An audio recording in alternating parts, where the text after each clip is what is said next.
between 2 degrees and well below 2 degrees, or 1.5/2.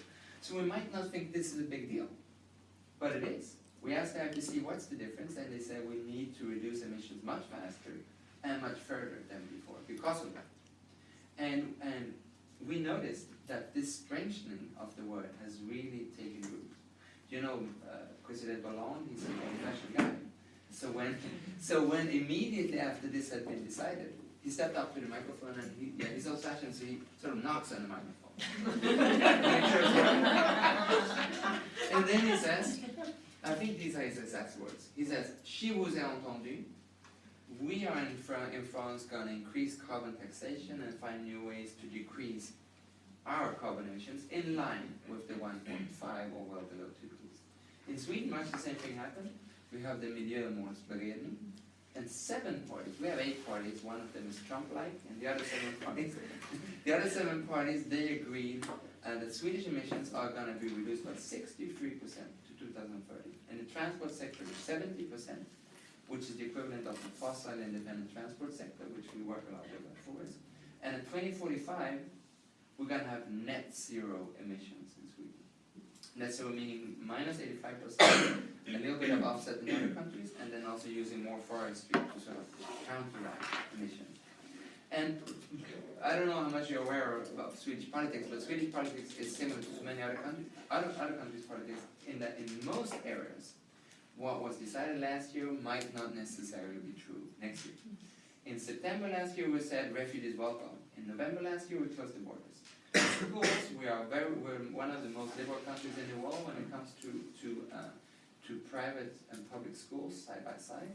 That might change in just a few months. There's now a proposal to totally overturn that. So in area after area after area, what was decided yesterday might not be true tomorrow. The only area where 7 parties out of 8 agree is the climate target. And that gives us, many of us here are working with Swedish business, or working to promote Swedish interest, or working to find a link between Sweden and France. And that gives us a very strong confidence that what's been said about Swedish climate targets, that's going to hold. Election after election after election after election. I wish they'd done the same bipartisan in the US. They didn't, and we're going to see the consequences now. And country after country, not only Sweden and France, but also China, they said immediately after the 1.5 decision, they said, we heard this, we're going to close 1,000 coal power plants because of this.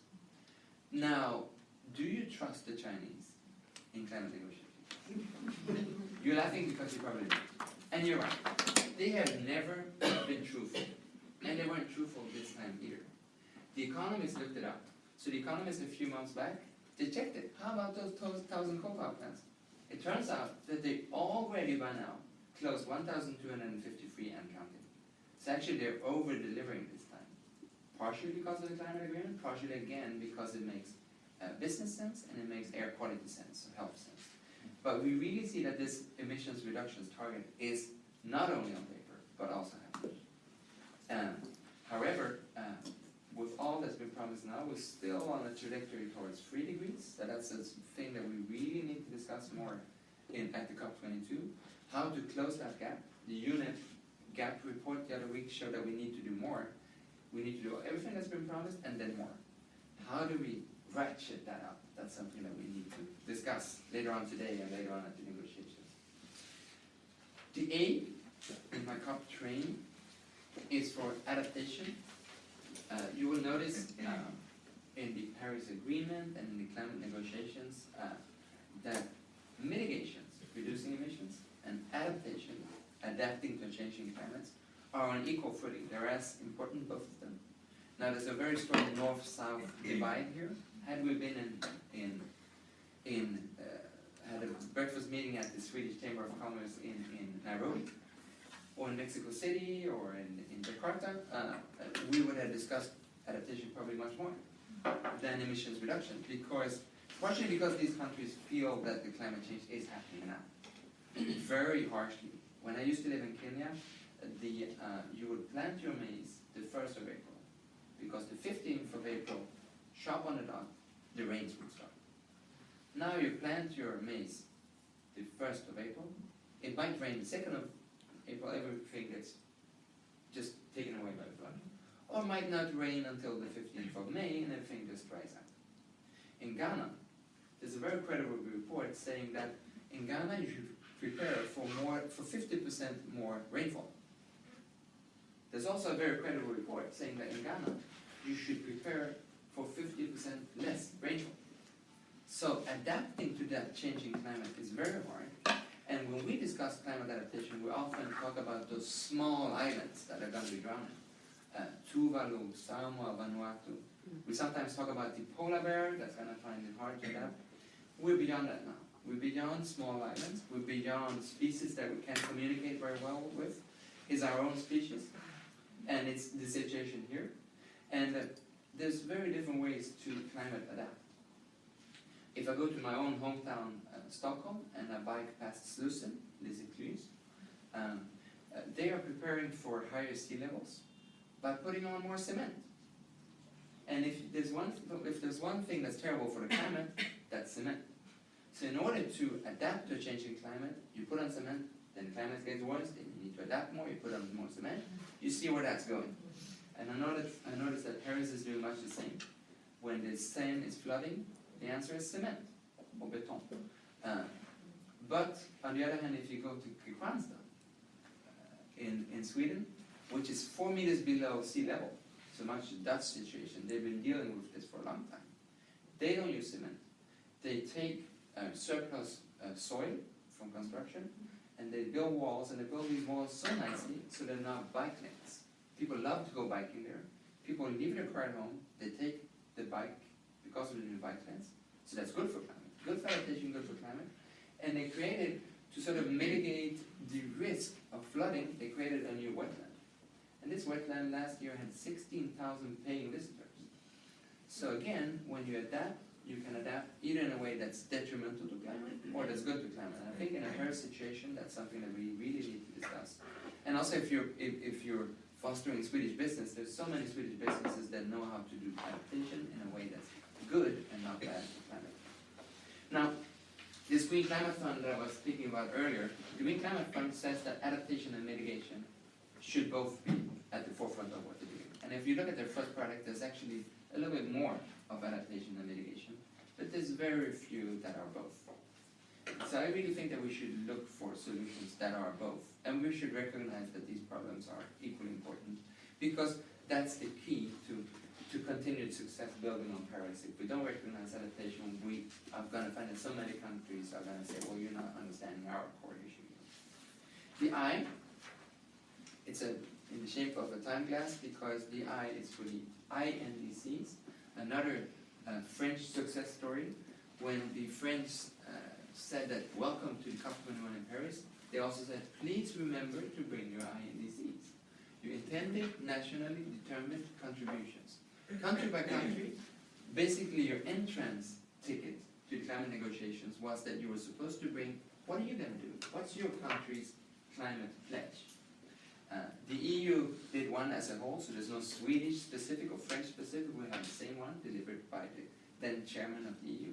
But then every country in the world, either before, during, or just after the Paris Agreement, delivered their INDC. The US certainly did.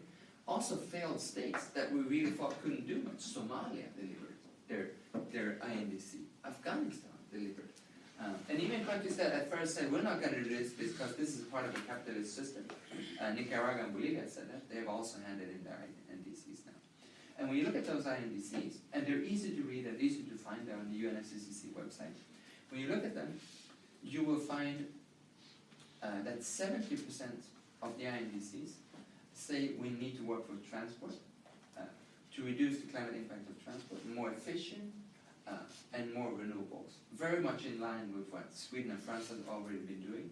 So I think that Sweden and France could be sort of a global help desk for all of these countries saying that this is what we want to do, but we need to find the way forward.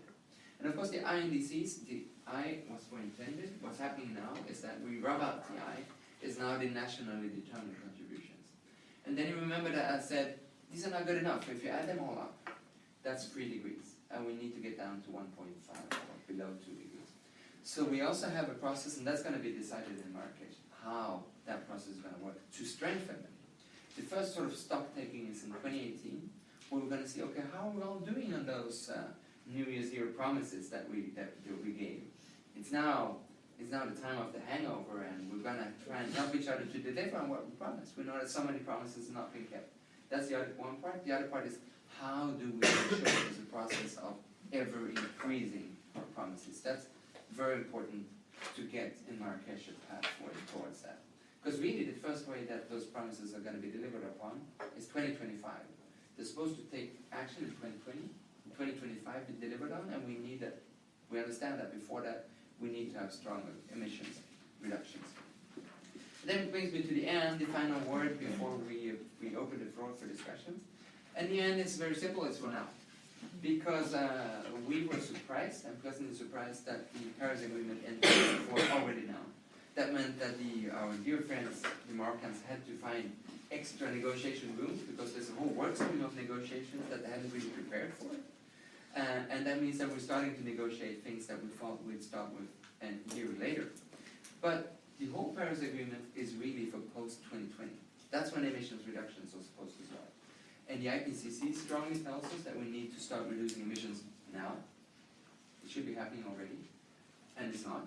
Certainly in the case of Sweden, we had emissions reductions since the 70s every year, except this year. Swedish emissions are up, again, and they're up much more than the economy. We used to be, the OECD has said Sweden is the world leader in decoupling. We have increased GDP, increased welfare, and decreased emissions. Well, the whole Swedish success story that I'm bringing to Paris, and that all Swedish negotiators are bringing to Paris, is now hampered by that. Right now, if you look at statistics, there's no proof in the pudding. Our emissions are going up, and many other countries are either also going up or not going down nearly as fast as we want them to. So that's something that we need to discuss. How can we kickstart these emissions reductions before the Paris really starts working in 2020, and then to make sure that after 2020 we over-deliver on those promises that we have. So that's my introduction. I know there's lots of expertise and interested parties around the table, so let's open the floor. Thank you very much. Open up for questions. I had a first question when you said that the solar and wind energy are now cheaper. Is that also considered the subsidies? If you take away the subsidies, they are still the cheapest or cheaper alternative. Well, it's all things equal. So it's, if you compare new to new solar is going to be more expensive than existing coal, but it's cheaper than new coal. And new solar is going to be more expensive than new coal, and sometimes, in some instances, because the subsidies for coal are roughly 8-fold bigger than the subsidies for solar. Now that's not the case in Sweden and not in France, even though the subsidies for nuclear in France are huge. But on a global scale, the subsidies for fossil fuels are much bigger. Yes, no, talking about the fact that you mentioned, that we are increasing the emissions, we're getting closer to 3% rather than reducing emissions. And I heard a discussion in Sweden just a few days ago, actually, about looking at the textile specific industries which are consuming more and more energy. Textile industry was one of them, and of course, so and they were talking about, you know, how we could develop, we should consume more, we should work more with renewable ways to reuse the textiles and the clothes and everything in the textile industry that we use. But at the same time, since the consumption is increasing so terribly, there is a need for sharing, for example, that we should share clothes, or we should, you know, but this is just one issue, and there are many other industries, but apparently the textile industry, and we can see it all physically. We can see how people are consuming more and more clothes. We buy and we throw away, and we buy and we throw away. We have H&M, for example, have this recycling process and all that. but that doesn't help. So is there something, for example, specifically that you discuss now? I'm so glad you bring this up because it's so easy to get lost in the general global numbers and temperature, and this is a great way to bring it closer to heart and to home. Yes. And in fact, we just opened Suédoise Syd in Malmö, and our partner at Suédoise Syd have a conference this Thursday in Marrakesh about exactly that, textiles and climate. And we come from a situation where just 10 years ago we would say slit or sling installed it. It's bad if you only wear your pullover until it's old and worn, then you should repair it. Now, of course, slit and sling, we don't do that. We buy something, we use it 3 times, we get bored with it, we throw it in the cupboard, and we don't ever see it again. So, but there's some interesting initiatives there. The recycling of textile is important.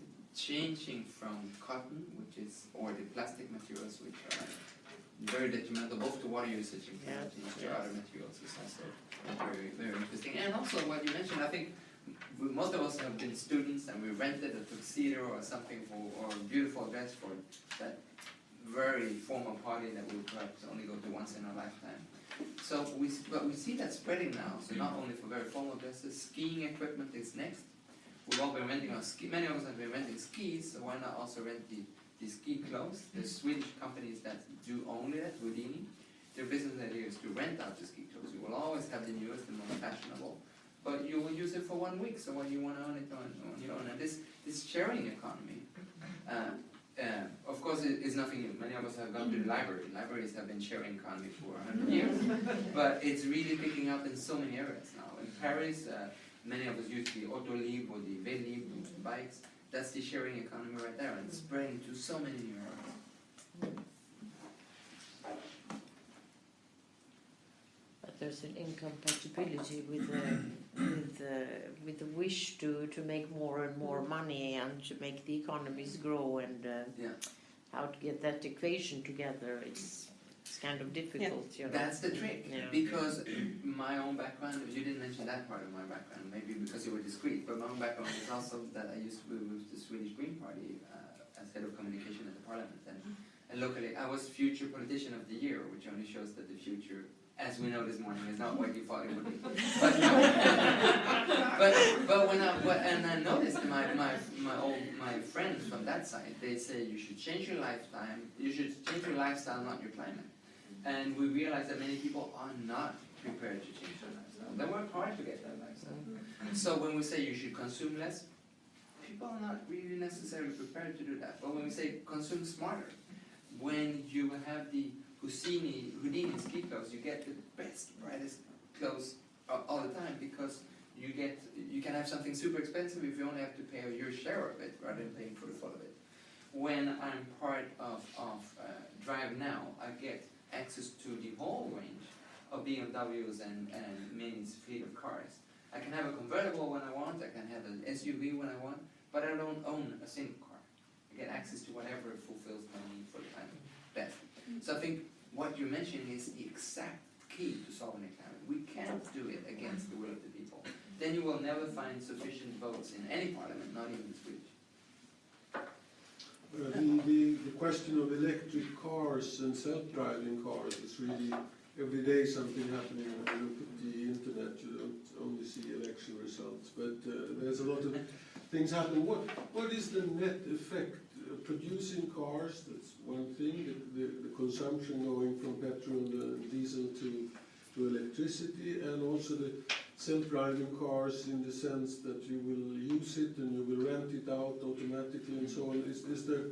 Is there a very positive effect, or is it just And the cost of the batteries. Yeah, because it sounds so fantastic. Instead of putting petrol, you use electricity that just exists.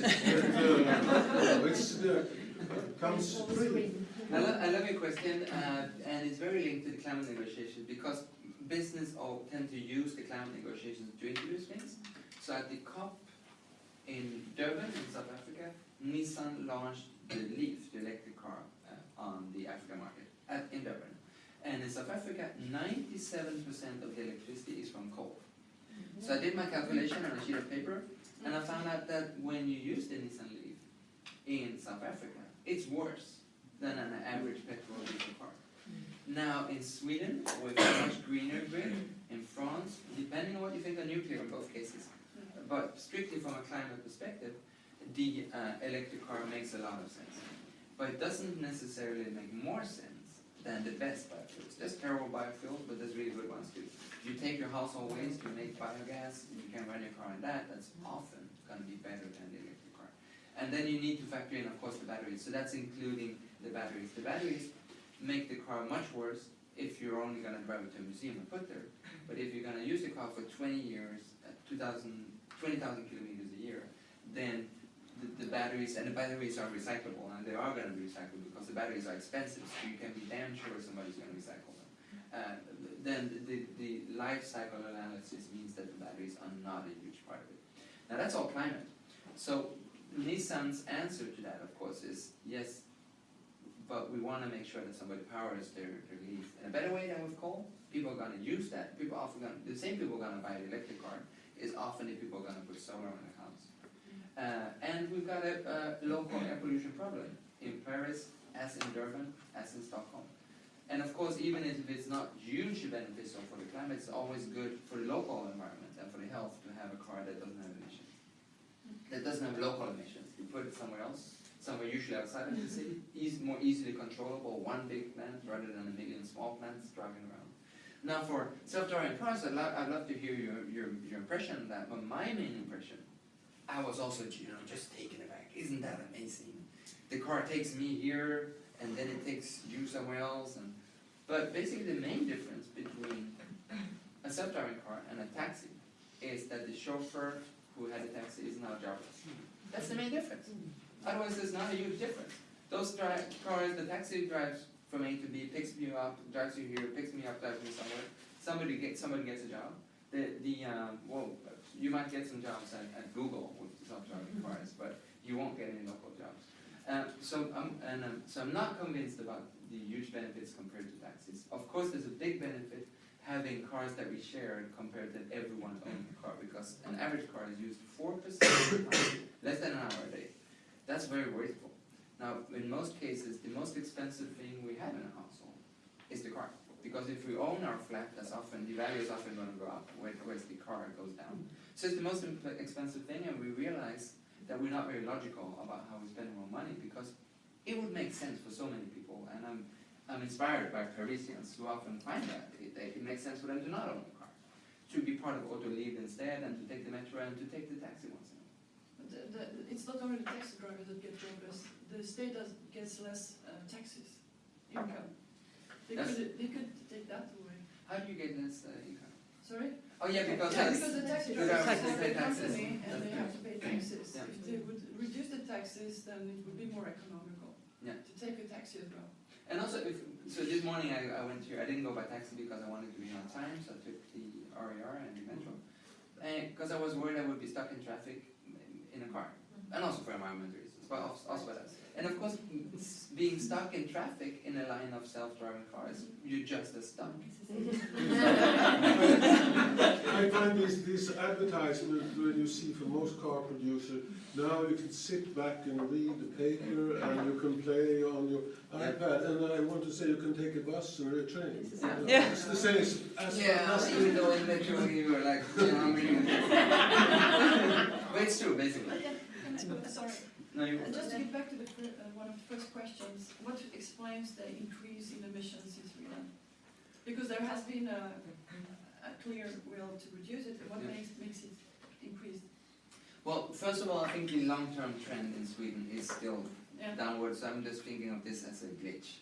Yeah. But it's been, people don't realize that, but early this year it was fairly cold. That means a big difference, and it's not been windy at all. So last year we had 16 terawatt hours of wind. We have 140 in total electricity. And this year we're down to 13. But there's also something that we need to discuss in the Swedish context, and we actually use coal is cheap now. Coal is super cheap. So in those areas where nobody's really watching, we are using more coal. Yeah. Which is much less environmental. Absolutely, it's the worst. Than nuclear. Yeah. Yeah, well, nuclear, we can discuss that some other time, but from a climate perspective, absolutely. think Peter had. Yeah, I was curious about a place like India, because we very often mention China, and there's a lot of focus on China, of course, but India is almost as bad, I understand, in New Delhi. I myself was interested in working in Delhi. I went